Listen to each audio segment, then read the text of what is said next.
What's going on, good people? Welcome to College Football Final Times After Effects Show, episode 111. I'm your host, LeBron Stephen, but you can call me LBZ, L Boogie, Big Brown, B Ron, LB, Barani. The choice is yours, but you already knew that, and y'all know how we do. We just gonna dive right in.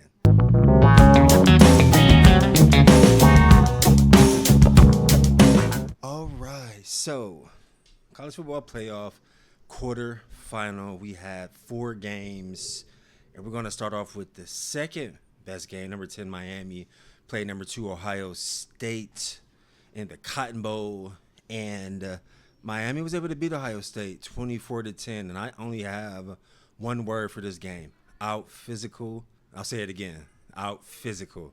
Miami completely dominated Ohio State up front. The 2 defensive ends for Miami, Ruben Bain and Akeem Mesidor. Akeem Mesidor had 2 sacks. Ruben Bain had 1 sack. But they put eons and eons of pressure on Ohio State quarterback Julian Sand all game. I'm going to be completely honest. This took me as a surprise. I thought that, especially because of how Ohio State played in the Big Ten Championship and lost to Indiana by a field goal, only put up 10 points, I thought that they would be eager to get back on that field and the offense was going to be explosive and show what they had shown the world all regular season. But Miami was, up to the task, especially that front 7 on defense. Miami's defensive line coach, Jason Taylor, Hall of Famer, has those guys humming. And Miami, I felt like, did a really good job of kind of solidifying themselves as a defensive team in that first round versus Texas A&M, when they held Texas A&M to no touchdowns, and they ended up winning 10-3. But I just really, I got to be honest, I did not see them performing how they did versus Ohio State. Veteran quarterback Carson Beck went 19 for 26, 138 yards, 1 touchdown. I thought that Carson Beck played very kind of, relaxed. He moved the chains. He didn't do too much, right? But he didn't do too little either. He was a kind of perfect game manager and did enough to move the chains. He had some really key completions in the second half to move the chains and to keep the lead over Ohio State, right? On the other side, Ohio State quarterback Julian Sand went 22 for 35, 287 yards, 1 touchdown, but did throw 2 interceptions. Wide receiver Jeremiah Smith had 7 catches for 157 yards and 1 touchdown. But that was pretty much it for the offense. No other. Carnell Tate, I think, had 3 catches for 37 yards, no touchdowns. And also on defense, Ohio State had no sacks. They didn't put any type of pressure on Carson Beck, which honestly, from Ohio State's defense, we really didn't see that. You have your Arvell Reeses of the world and other linebackers, and they have a really good defensive end who has been putting pressure, on all the teams they've played. But versus Miami, they really didn't do much. Miami ended up having 5 sacks total for a total of negative 42 yards. Again, they held Ohio State to only 14 points. I believe Ohio State had never been held to 14 points in their entire regular season, except for the Big Ten Championship when they only scored 10 versus Indiana. So kind of like I alluded to earlier, I really thought that Ohio State would come out trying to jump on Miami's ass to play better than they did in the Big Ten Championship, but they didn't. Miami was up for the task, and they purely out-physicaled Ohio State the entire game. Now, for a little fun, if we can show the clip of Michael Irvin BTAing, putting belt to ass on Ohio State after the game, it's really great to see some legendary Miami, former Miami football players, come back to these big games, like your Michael Irvins of the world, your Ray Lewis's of the world, your Edgerrin James of the world, your Andre Johnsons of the world. They always come back and support. And, for the current players, that's massive because a lot of those players were on those Miami teams where, they really, really dominated. So yeah, hopefully that clip is playing right now. But I thought that was hilarious. Michael Irvin is a damn character. He has been a character for years now, but it's all in the fun. Man, so again, man, shout out to Miami. They're moving on to the next round, to the semifinal. I really thought Ohio State would play a better game. I'm always rooting for the Big Ten team. But Miami came in ready to play, and they got the win. So shout out to the U. And one last thing with Miami's front 7, front 4, their get-offs. I mean, Ruben Bain's get-off I felt like looked faster than it ever did in any other game, right? That's going to be another massive key point, for the semifinal game, right, versus Ole Miss. How can Miami's front four and front seven sustain and continue to play well like they did versus Texas A&M and like they did obviously versus Ohio State, dominating with 5 sacks or negative 42 yards. So I really think that should be a good one. On to the next game. Number 5, Oregon play number 4, Texas Tech. And this just was a complete blowout. Oregon ended up winning 23-0. Texas Tech did not get any points, not even a field goal. They ended up getting shut out, which you never want to see in a semifinal round. That's going to immediately have you thinking of like the committee and who else could have got in over Texas Tech. Oregon quarterback Dante Jones had 26 for 33, 234 yards, no touchdowns, but he had 1 interception. Like I said, this game was not even close. To be honest, in my opinion, it was a bit boring. I ended up leaving and going to get a workout in before the next game because it was just really hard to watch. But Oregon advances to the next semifinal round where they are going to take on Indiana in the Peach Bowl in a rematch from October 11th. So that should be a really massive game. Like I said, not much to report for this game. Oregon completely dominated, and the game was never even close. Texas Tech literally didn't put no points on the board. So next game we got is the Rose Bowl. Number 9 Alabama play number 1 Indiana, and Indiana dominated. They won 38-3. The game was never really even close. Quarterback Fernando Mendoza went 14 for 16, only 2 incompletions, 192 yards, 3 touchdowns. He was super efficient. He only threw the ball 16 times, and Indiana dominated in all facets of the game.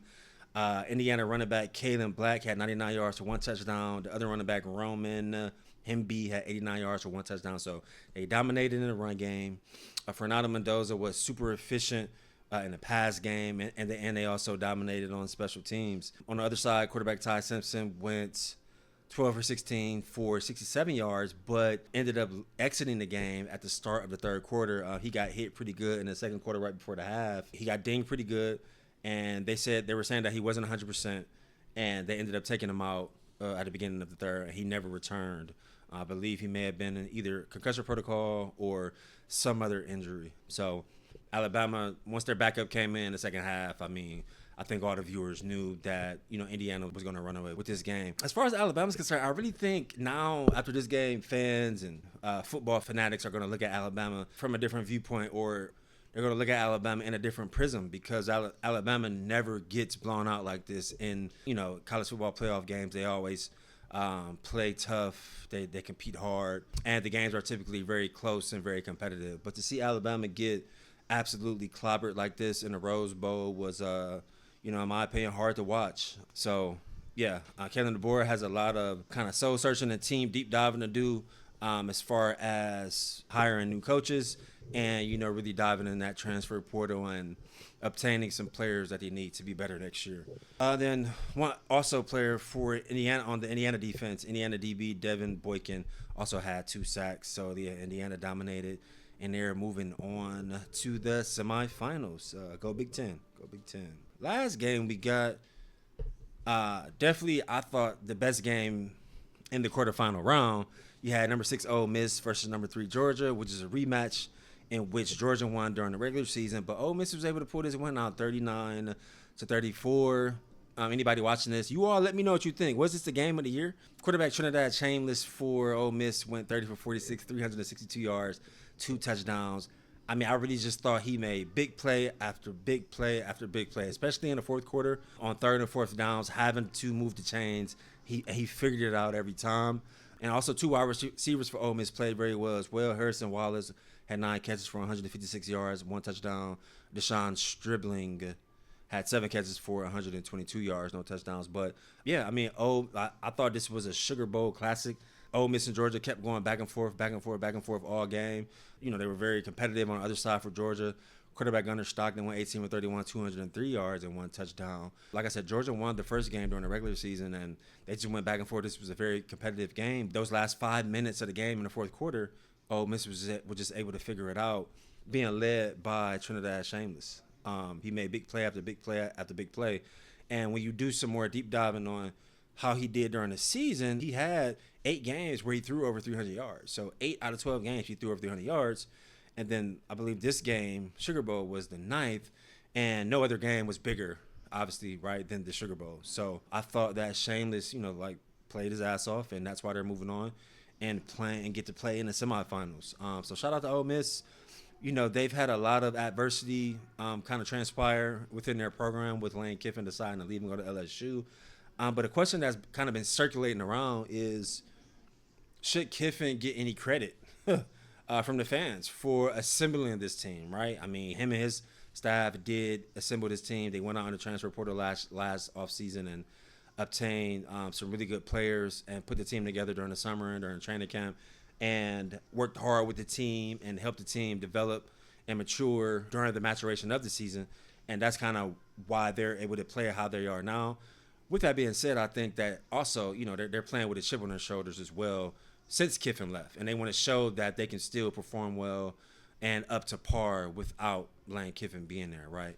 So anybody watching this video or listening, let me know what you think in the comments. Should Kiffin get any credit for how Ole Miss is playing and the fact that they're, essentially in the Final Four in the college football final? And that is all we have for the quarterfinal round of college football final. So let's kind of just take a really quick peek. I'll actually be doing another episode on a preview of the semifinals, but you got Miami and Ole Miss. I really think that would be a good one. And then you have Oregon and Indiana, which would be a rematch from the October 11th matchup in which Indiana was able to beat Oregon in Eugene 30-20. I remember vividly watching this game because I really thought after Indiana pulled this win out is when the college football fans really started to take Indiana serious, right? The knock on them last year was that I think they went 12-0, but when they played good teams or played in big games, they couldn't get it done. So beating Oregon earlier in the season in Eugene on their home field was that first big win, and was able to kind of solidify themselves and show the college football world that they were serious and that they were getting over that hump and able to win big games. And when you look at it, they've done nothing but win big games, and big games after that. They ended up beating Penn State on that insane touchdown catch, and then going undefeated, and then beating Ohio State in the Big Ten championship and only holding them to 10 points. So, and now clobbering Alabama, which I can't remember the Alabama-Florida State score in week 1, but I don't think it was 38-3. I think it was a little closer than that. So, and Oregon's going to have a chip on their shoulders because they lost at home earlier in the season on October 11th. So I really think that's going to be a really great Peach Bowl down here in Atlanta, Georgia, on Friday, January 9th. Can't wait to watch that one. But yeah, that's all we have for this episode. If you are watching this on YouTube, please subscribe to LeBron Dame TV. Turn your notifications on. If you're listening to this wherever you get your pods, please subscribe to the After Effects show. And yeah, that is all we have. We'll see you on the next one. Peace.